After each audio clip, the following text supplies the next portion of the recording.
आदरणीय दर्शक नमस्कार, तपाईहरुसँग उपस्थित भइसकेको छु म माधव पोखरेल। आज भने विभिन्न समसामयिक विषय भन्दा पनि आज अलि फरक आफ्नो मनमा लागेका विषयलाई लिएर हामी आज पोखरामा रहेको मन मन्दिरमा मन मन्दिरको एउटा भवन जहाँ निशुल्क रूपमा भक्तजनहरूलाई चाहिँ स्वागत गरिन्छ। भक्तजन लगायत धार्मिक आस्था राख्ने व्यक्तिहरूलाई चाहिँ स्वागत गरिन्छ।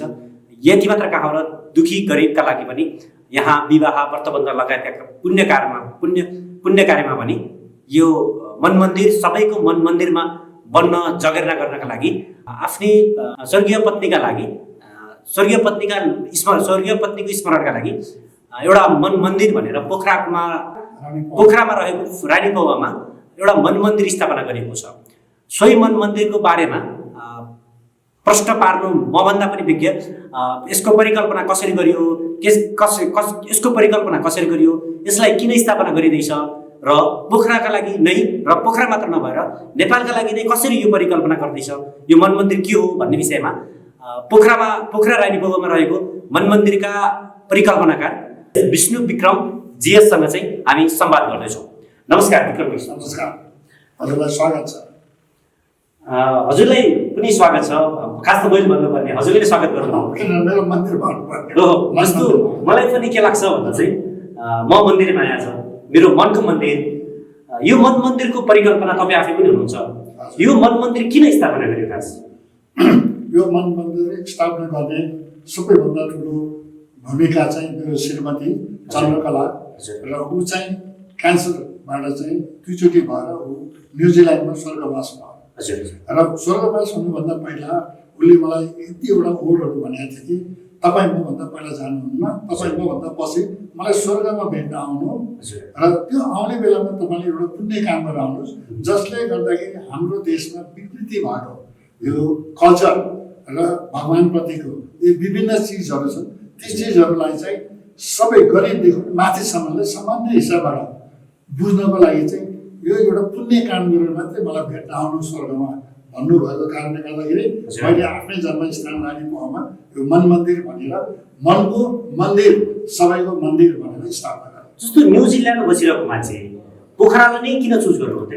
पोखरा म जन्मेको ठाउँ भयो, श्रीमती पनि पोखरा जन्मेको हो र एउटा पोखरामा एउटा अर्को के छ भने म इन्टरनेसनल गरेँ मान्छेलाई पोखरा यति राम्रो ठाउँ छ, एउटा टुरिज्मको लागि एकदमै राम्रो छ र जहाँ टुरिज्म राम्रो हुन्छ त्यहाँ उन्नति राम्रो हुन्छ र त्यसको लागि पनि मैले फोकस गरेर र पोखराको सुन्दरतामा सुनमा सुगन्ध थप्न नसके पनि मैले यो मन मन्दिर बनाएर कसैको मनलाई जित्न सकेर आफ्नै मनलाई मन्दिर बनाइदिनुहुन्छ र म सबैलाई मन्दिर बनाउँछु भन्ने सोचले मैले रानी पौवा। जस्तो मन मन्दिर स्थापना गरिरहँदा मन मन्दिरमा हामीले जस्तो एउटा व्यक्ति सर्वसाधारण व्यक्ति कसरी प्रवेश गर्न पाउँछ?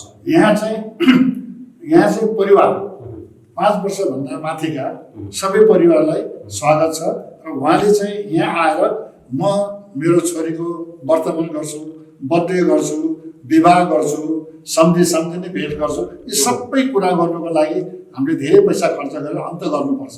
तर मन्दिरमा आउनुभयो भने तपाईँले कुनै पनि पैसा बिना मन्दिरमा अनि यहाँ स्टेज छ, स्टेजमा बसेर तपाईँले सबै प्रोग्राम गर्न सक्नुहुन्छ। यहाँ त्यसलाई निःशुल्क छ, तर यहाँको कानुन चाहिँ मान्नुपर्छ। जुन कानुन भनेको यहाँ विकृति भनेको एउटा नचाहिँदो नाच्ने, रक्सी खाने, माछाको प्रयोग गर्न पाउँदैन। जस्तो तपाईँले यहाँ निःशुल्क कुरा गर्नुभयो, निःशुल्क कुरा गरिरहँदाखेरि यहाँ कस्तो जस्तो विवाह व्रतबन्ध सम्झना लगाउने भन्ने कुरा छ। अनि जस्तो अब यो भल मात्रै फ्रीमा हो कि यहाँ खाना पनि फ्रीमा पाइन्छ?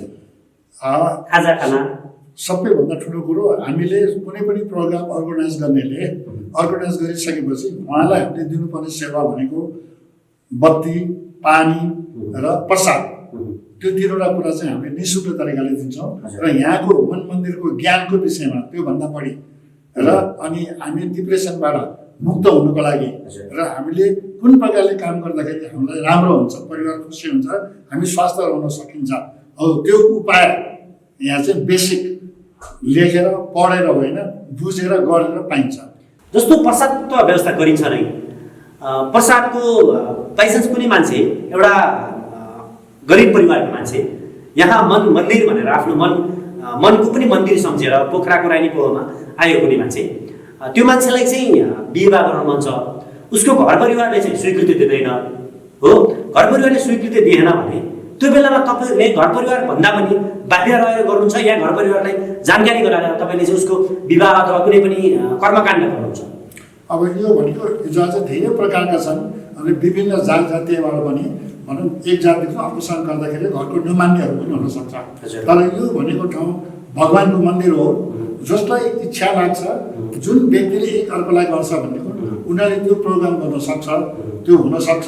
जस्तो फुलको माला लगाइदिने केटाले केटी केटा, तर हामी त्यो ग्यारेन्टी बस्दैनौँ पुलिस केस यस्तो गर्यो, मन्दिरमा उस्तो गर्यो, गर्न लगायो। किनभने हाम्रोमा निःशुल्क हो, पैसा लाग्दैन र उसँग पैसा छैन, विवाह गर्नु पर्यो। इभन उसँग फुलको माला छैन भने हामी प्रबन्ध गरिदिन्छौँ। कता यो कता कता जस्तो तपाईँले भनिराख्दा निःशुल्क त प्रदान गर्नुहुन्छ, कतै यो आइएनजिओ एनजिओ पनि सहयोगले यो चाहिँ मन मन्दिर खोलिएको त होइन, कतै न्युजिल्यान्डको मान्छे पोखरामा आएर जब गर्नु भएको छ, कतै आइएनजिओले सपोर्ट गर्छ, तपाईँलाई चाहिँ कसैले पैसा दिन्छ। त्यो पैसाका लागि यो तपाईँले मन मन्दिर नाम बनाएर तपाईँले गर्न खोज्नु भएको त होइन कतै? यसमा धेरै मान्छेको यहाँ जहिले पनि सुनको थालमा मागेर खाने मान्छे भएको भएर यो प्रकारको कुरा आउनु स्वाभाविकै हो। तर मैले मेरोमा चाहिँ आफ्नो हिस्टोरी अनुसार 3वटा छोरी छ, 3वटै छोरी डक्टर र निपुण रूपले छ र उनीहरूलाई मैले दिनुपर्ने अंश दिइसकेँ। र यसबाट चाहिँ मेरो श्रीमतीले जब न्युजिल्यान्डमा मोर देन 5-6 करोडभन्दा बढी पैसा तिर्नुपर्ने थियो मैले उसको लागि। 3 महिनासम्म हस्पिटलमा एक दिनको $5,000 लाग्थ्यो निको बनाउनको लागि। ती कुराहरू धेरै मलाई सुविधा न्युजिल्यान्ड गभर्मेन्टले दियो र त्यो गभर्मेन्टले दिइसकेपछि र सम्पूर्ण दिइसकेपछि यो रहेको पैसाले चाहिँ पुण्य काम गर्नुहोस् तपाईँ। अब छोरीहरूले दिइराख्नु परेन, घर दिनुभयो, पैसा दिनुभयो, सबै हेरे एजुकेसन सबै भयो। अब त्यो रहेको पैसाले त मैले के गर्नु त भन्दाखेरि मैले यो पुण्य काम गरेँ भने त अरूले पनि पैसावालाहरूले पनि होइन गर्न सक्दो रहेछ नि त। यो यहाँ कुनै पनि मान्छे व्यक्ति मिसिएको पनि छैन, मैले डोनेसन पनि लिन्न, यहाँ डोनेसन दिन पाइँदैन। र अब पैसा त भगवान्लाई चलाउँछ, त्यो पैसा के गर्छु त भन्दा त्यो पैसा चाहिँ म्यानेजमेन्टलाई 1 नम्बर, 2 नम्बर क्यान्सर सोसाइटीलाई, 3 नम्बर बाल आश्रमलाई त्यो डिभाइड गर्छु र प्रत्येक फङ्सनमा दिन्छु।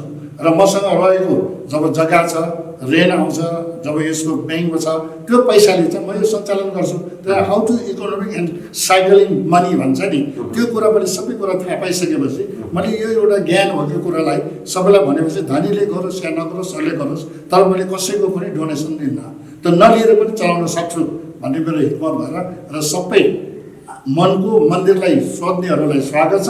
उहाँहरूले मैले गर्न सक्ने त्यो मात्र नभएर कति कुराहरू मैले औषधि या डक्टरको कुनै पनि काम गर्नु पऱ्यो भने फ्रीमा गर्छु टाइम टु टाइममा। तर त्यो अहिलेसम्म मेरोमा शक्ति छ, किनभने म पेन्सनवाला पनि हो, मेरो डबल छ, त्यही पनि मेरो रेन्ट र सबैले मलाई चलाउन जाने छु र मैले पुऱ्याउन सक्छु। मलाई डोनेसन चाहिँदैन, कसैको पैसा पनि चाहिँदैन।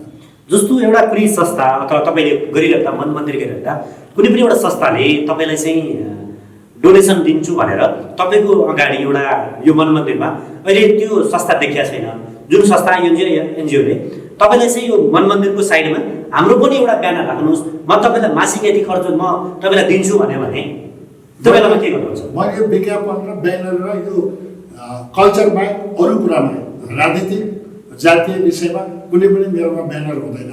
एक व्यक्तिले धेरै व्यक्तिलाई सेवा र राम्रो काम गर्नेको मात्रै ब्यानर बस्छ यहाँ। र अनि डोनेसनको त मैले तपाईँलाई पहिला पनि भने डोनेसन मैले लिँदिनँ, तर यहाँ के खाँचो छ म गर्छु भने नाम लेख्न पाउँदैन। मेरो परिवारसँग सल्लाह गरेर र मेरो उद्देश्य अनुसार तपाईँले राख्न सक्नुहुन्छ। जस्तै त्यो राखेको चाहिँ सही काम केमा जान्छ भनेको यो बाल आश्रम र म्यानेजमेन्टमा जान्छ। जस्तो तपाईँले बाल आश्रमलाई सहयोग गरिराख्दा कुनै एउटा बालबालिका तपाईँले त्यो एउटा चयकोष स्थापना गरी त्यो पढाइदिनु भयो भने त अझै राम्रो हुन्थ्यो होला नि। यहाँबाट दिनुभन्दा एटलिस्ट उसलाई त्यो बच्चालाई कुनै 10 कक्षा अथवा 12 कक्षासम्म मन मन्दिरको नामबाट कुनै एउटा विद्यालयमा चयकोष स्थापना गरेर उसलाई पढाइदिए कति राम्रो हुन्थ्यो होला है। तपाईँले ठिकै भन्नुभयो, मैले गर्दैछु तर म प्रचार गर्दिनँ। गर्दैछु लन्डनमा पढ्दैछ, पिएचडी गर्दैछन्, अरू पनि छन्, तर उनीहरूलाई मैले दियो भने मेरो नाम चाहिँ गाँच्न माग्दिनँ। किनभने यो चन्दा दिनु भनेको सबैभन्दा ठुलो पाप रहेछ। कि धेरै मान्छे आउँछन् धेरै एक्सेप्ट गर्छ, मैले दिन सकेन भने आँखी हुन्छ। बुझ्नु भयो नि? यो भइरहेको छ प्रोग्राममा, भइरहेछ। आज 10 वर्ष पहिलादेखि भइरहेछ। र उहाँले विष्णुजीका गयो भने त मैले 1 लाख त पाउँछु भने योजना गर्नुहुन्छ है। म 10,000 भन्दै दिन सक्दिनँ, ऊ त तल गयो नि। अनि उसले के गर्छ, तपाईँले म लिन्न भनेर जान्छ मतलब भन्ने हुन्छ नि। त्यसले गर्दाखेरि म डोनेसन पनि नलिने र डोनेसन पनि सकेसम्म कम दिने। म डोनेसन पनि सिद्धिबुद्धि दिन्न, त्यो मेरो पाप हो। तर पढाउने कुरा मैले गर्दैछु, तर म प्रचार चाहिँ गर्दिनँ। नेपालमा बाहिर भाषा छ, बाहिर कुरा गर्दा काम गर्दा सबै के हुन्छ, हामी काम गर्ने बेलामा कहीँ पनि काम गर्छौँ भने हामीले सोसियल काम गर्छौँ, हाम्रो सोसियल वर्कर भन्छ। सोसियल वर्करलाई इज्जत जति मन्त्रीलाई दिन्छ त्यति वर्करले पनि दिन्छ। र यहाँ चाहिँ छैन। म चाहिँ सोसियल वर्करलाई एकदमै नाम इज्जत दिन्छ, पोइन्ट पनि पाउँछ। तर त्यो पैसा खानु पोइन्टको लागि गरेको होइन, उसको मनदेखि खुसी हुनुपर्छ। तर मैले यहाँको व्यवहार अनुसार चाहिँ तपाईँलाई मैले केही कुरा गरिदियो भने तपाईँ जबकि तपाईँ नेपालमै गर्नुहुन्छ, त्यो पनि पोखरामा गर्नुहुन्छ, अनि फेरि तपाईँ आफै भन्नुहुन्छ म नेपाल र विदेशमा यस्तो छ भने तपाईँ आफै व्याख्या गर्नुहुन्छ। किन गर्छु व्याख्या भनेदेखि तपाईँको क्वेसन एन्सरमा मैले भन्न खोजेको, मैले यहाँ नोकर भनेर भन्दिनँ, बाहिर पनि नोकर हुँदैन। नै जस्तो तपाईँले 5 वर्ष मैले मन्दिरका लागि गर्नुपर्छ भने त स्वतः त्यो रूपमा नोकर नभनिराख्दा पनि त्यो नोकर नै हो क्या। अनि यस्तो यो तपाईँलाई एउटा मैले के दीक्षा दिन्छु भने म शिक्षा दिन्न, दीक्षा दिन्छु। तपाईँ धेरै पढ्नु पर्दैन, तपाईँका ट्रेड हुनुपर्छ, क्वालिफाइड भनेको त्यो एक्सपिरियन्स। जस्तो म अहिले नेपालमा भने मैले एसएचजी गरेको छुइनँ, मैले उहाँ हो भने म मास्टरलाई पढाउँछु, डिग्रीवाला पढाउँछु, गराउँछु। त्यो मेरो के छ, एउटा सानो एक्जाम्पल। तपाईँको क्वालिफिकेसन चाहिँ मास्टरहरूतिर हो? मेरो त फर्स्ट क्लास आर्मीमा फर्स्ट क्लास चाहिँ गोर्खा मेजर हुन पाइन्छ, त्यो ठुलो होइन के। एजुकेसनलाई मैले त्यति मान्यता दिँदैन जति म कामलाई दिन्छु। बुझ्नुभयो? जस्तो एक्जाम्पल, म इन्जिनियर होइन, यो बिल्डिङ 35वटा बनाएँ। म पाइलट होइन, म हेलिकप्टर चलाउँछु। ड्राइभर होइन, म गाडी चलाउँछु। हेर्नुहोस्, म के अरे डक्टर होइन, म पशुको जति सबै अपरेसन गर्छु। बुझ्नुभयो नि? म डक्टर पनि होइन, म तपाईँको एक्जाम गर्न सक्छु फिजिकली बेसिकली, तर म डक्टर हुनुपर्छ भन्ने छैन। तर त्यो मेरो एक्सपिरियन्सबाट गर्ने हो। त्यो चाहिँ यहाँ पढाइले मान्यता दिन्छ, पढाइभन्दा पनि ठुलो त्यसको एक्सपिरियन्स र काम हो। तपाईँ यही भन्नुहोस्, यो बिल्डिङ अहिले भर्खर उहाँहरू दुवैजना इन्जिनियर रह्यो भने उहाँहरू 30-40वटा घर बनाइसक्नुभयो कम्पनी। यो त कसले गरेर डिजाइन के गरेर कसरी मैले गरेर पगेर मैले रहेन भनेको तपाईँले चाहिँ हामीले सरस्वती बुझ्दा ल भन्नुहोस्, तपाईँले हामीले सरस्वती बुझ्दा तपाईँलाई चाहिँ हामीले अलराउन्डर भन्नु। अब तपाईँ जे भन्नुहुन्छ मसँग त 10वटा भन्दा बढी ट्रेड छ क्वालिफिकेसन। जस्तो नेपालमा हुनु भने 5,000 पाउँछु भने विदेशमा मैले 1,50,000 पाउँछु। अनि हो जस्तो ठिक छ। अब यसलाई चाहिँ मैले अन्तिमतिर नि फेरि अर्को बसाइमा चाहिँ अलि अझै लम्बाउँला, यो अझै विस्तृत रूपमा जाउँला पनि। जस्तो तपाईँले भन्दा मन मन्दिर आफैमा पनि मन्दिर छ, अनि मैले कसैलाई सहयोग गर्छु, कसैसँग चाहिँ म हात फैलाउँदिनँ, कसैसँग चाहिँ मैले भन्दिनँ। तर मलाई दिन्छु भन्ने आउँछ भने त्यो मान्छेसँग चाहिँ मैले नाइ भन्दिनँ भन्नुको अर्थ मैले बुझेँ। नाइ भन्दैन भनेको होइन कि म डोनेसन लिन्न। जस्तो तपाईँलाई जस्तो मैले फेरि नाइ भन्दिनँ हामी नाइ भनेको मतलब एउटा विवाह गर्न आयो, मैले एउटा तपाईँलाई चाहिँ बिहा गर्न आएँ, व्रतबन्ध गर्न आएँ, अथवा 84 गर्न आएँ। 84 गर्न आइसके पछाडि चाहिँ उसले खुसी भएर तपाईँले चाहिँ कुनै पैसा रकम हस्तान्तरण गर्छ अथवा कुनै वस्तु अथवा हस्तान्तरण गर्छ भने त्यो तपाईँले स्वतः लिनुहुन्न र कि त्यो पनि ल्याउनु? मैले कुनै पनि चिज सामान लिँदैन, पैसा राख्छ त्यहाँ मन्दिरमा राख्छ, त्यहाँ राख्दैछु, यहाँ राख्दैछु। तिमीले पैसा त्यहाँ राख्छ, तिमीले भनेपछि त्यहाँ लेखेको हुन्छ, मेरो इन्स्ट्रक्सनमा हुन्छ। तर ती पैसाहरू चाहिँ मैले त्यो पैसाबाट यो सञ्चालन गर्दिनँ। जस्तो शिलालेख यता लेख्ने ऊ लेख्ने भनेको भविष्यमा त्यो छ। अहिले शिलालेख भनेको मेरो छोरीहरूको पालामा हो। तर त्यो चिजलाई जुनलाई म एउटा नियम बनाउँछु, कानुन बनाउँछु, र त्यो कानुनमा चाहिँ कस्तो भनेदेखि त्यो आउँछ नि पैसा छ नि त्यहाँ। अब त्यो आफ्नो मतलब थाहा नपाएर राखेको हुन्छ नि त। किनभने यस्तोमा पैसा लाग्दा नहुँदाखेरि पैसा चोर्दो रहेछ, लाँदो रहेछ। 80 मात्रै घटना भयो यहाँ है। त्यसले गर्दाखेरि त्यो उसले राख्छ भने मैले पैसा राख्नुपर्ने व्यवहार गर्दिनँ। किन मसँग सक्षम छ, मैले शब्द मात्रै गर्छु नि त। जस्तो मैले 60जना मात्रै भने नि, मैले 1000जना 15जना, यो बिजनेस होइन। यो भनेको एउटा सिस्टम हो, यो टाइम सिस्टम कल्चर। यो 3वटा कुरा बुझ्यो भने तपाईँलाई पैसा धेरै चाहिँदैन। जब म सिम्पल मान्छे हो, मभन्दा धेरै ऱ्याङ्कको मान्छेले गर्न सक्दैन, मैले गर्न सक्छ भन्ने होइन। तर मेरो पैसालाई ठिक युटिलाइज गरेर चलाउँछु नि। जस्तो मैले तपाईँले मूर्ति बनाए 5 लाख खर्च हुन्छ भने म 3 लाखमा बनाउँछु, उहाँले गर्दाखेरि 15 लाख खर्च हुन्छ भने म 10 लाखमा गर्छु। त्यो कला त मसँग छैन। त्यो मार्केटिङ। तर त्योबाट आएको पैसा मैले स्कलरसिपलाई दिन्छु नि। तर मैले किन त्यो नभन्नु भनेको प्रचार गर्दिनँ भने मैले कुनै पनि डोनेट गर्नु नि त्यो पाप हो भनेर मैले आजभन्दा 5 वर्ष पहिला चेक भइसकेको छु कि तपाईँ पनि आउँछ अर्को पनि आउँछ उहाँसँग। डोनेट गर्नु पाप त होइन होला नि। पाप कस्तो डोनेसन दिएपछि एकजना दुईजनालाई स्कलरसिप दिन सक्छ गर्नु सक्छ, सबैलाई त गर्नु सक्दैन नि। जब नदिँदाखेरि कस्तो किसिमको हुन्छ भने उसले प्रेसर दिन्छ, प्रेसर पनि पाइसकेपछि भने तब म त एक्सर्साइजमा भोगिसकेँ। मेरो उमेरसम्म आउँदाखेरि तपाईँलाई धेरै कुरा थाहा हुन्छ यदि यो काम गऱ्यो भने। तर सबैले यहाँ डोनेसन र युएनडिपी र सबैबाट गर्छ। जस्तो म एनआरएनको छु, त्यहाँ मान्छेहरू केटाहरू के घटना भएको हुन्छ, आत्महत्या हुन्छ, ल विशेष तपाईँको मैले अहिलेसम्म त्यहाँ मलाई पाउने पैसा चाहिँ अलिकति पर्सेन्ट चाहिँ क्यान्सरलाई दिन्छु। त्यहाँ चाहिँ सजिलो छ, खुर्का एकाउन्ट नम्बरमा मेरो नम्बर छ, म मेम्बर भइरहेको छु, खुर्का लगाइदिन्छु, पैसा जान्छ। मैले क्यान्सरलाई त्यो पैसा दिएँ भनिराख्नु पर्दैन नि, मेरो आफ्नो मनले दिएँ भनेको। अब तपाईँको अर्थ चाहिँ यहाँनिर के बुझौँ भने चाहिँ म चाहिँ प्रचार प्रसार गर्दिनँ, तर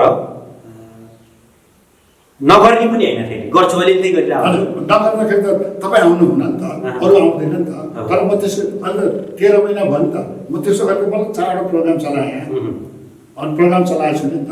मैले बिजनेस गरेर पैसा लाग्छ भनेको भएको गर्ने। तपाईँले मैले त भोलि पर्सि यो थाम्नै सक्दिनँ। तपाईँले बुझ्दै गर्नुभयो, तपाईँले यहाँको क्वालिटी लिनुभयो भने त तपाईँलाई त धेरै राम्रो हुन्छ। किनभने तपाईँले दीक्षा पाउनुहुन्छ, विदेशमा जाँदाखेरि के गर्नुपर्ने छ, किन जाने, विदेशमा जाँदा के हुनुपर्छ, कसरी जाने, के गर्ने, यी सबै कुराहरू त म खिचिसकेँ गराइसकेँ नि।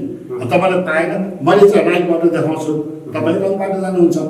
तपाईँ रङ गएको लागि समात्न सक्दैन, मसँग त्यो क्वालिफिकेसन धेरै छ। ओके, जस्तो तपाईँलाई म यो विषयमा चाहिँ थोरै अन्तिमतिरै गएँ म। जस्तो मन मन्दिर भन्ने बित्तिकै मान्छेले मनको मन्दिर, मेरो भित्री आत्माको मन्दिर भन्ने बुझ्छन्। तपाईँले भने जस्तै सायद त्यही पनि होला, भोलिका दिनमा के गर्नुहुन्छ, कसो गर्नुहुन्छ त्यो तपाईँले थाहा छ। कसको यसको परिकल्पनाकार तपाईँ आफै भइराख्दाखेरि अर्को परिकल्पना आइदिन्छ, अर्को परिकल्पनाकार यहाँ छैन। त्यो परिकल्पनाकार जहिले पनि एउटा हुन्छ, त्यो मध्येको तपाईँ एउटा हो। तैपनि परिकल्पनाकार गरिरहँदाखेरि एउटा छेडी समयको परिकल्पनाकार रूपमा चाहिँ समाजसेवा गर्ने एउटा बाध्य हुन्छ। र कोही फेरि के हुन्छ भने चाहिँ समाजसेवा गरिरहँदाखेरि पछिका दिनमा व्यवसाय गर्छु, यसलाई चाहिँ म उथल बनाउँछु र म गर्छु भन्ने पनि छ। थुप्रै छन्, कुनै धर्म बनाइदिने, कुनै चाहिँ आस्था बनाइदिने, होइन, त्यस्तो पनि छ। अन्ततः म तपाईँलाई के भन्न चाहन्छु भने जस्तो यो इन्टरभ्यूहरू गरिराख्दाखेरि, यो अन्तर्वार्ता गरिराख्दा तपाईँलाई अन्तिममा भन्न मन लागेको कुराहरू, जस्तो हाम्रा दर्शकहरूलाई चाहिँ तपाईँले कुनै कुरा केही भन्न मन छ भने हाम्रा दर्शक साहब भनिदिनु भयो भने अझै आभारी हुन्थ्यो। भने सबभन्दा ठुलो कुरो यहाँ धेरै कुराहरू छन्, विकृति छ। अब कल्चरकै विषयमा लिएर भन्ने हो भनेदेखि चाहिँ तपाईँले मन मन्दिर भन्यो, मन नै मन्दिर हो, मनलाई मन्दिर बनाउने। र मेरो उद्देश्य भनेको म बाँच्ने, म अरूलाई बचाउने। म बाँच्न मैले धेरै कुरा प्रयास गर्नुपर्छ, धेरै कुरा जान्नुपर्छ अनि मात्रै बचाउँछु। तर मन मन्दिर भनेको यस्तो हो, म तपाईँलाई भगवान् देखाउन सक्छु, तर म गुरु पनि होइन, म कुनै जादुवाला पनि होइन।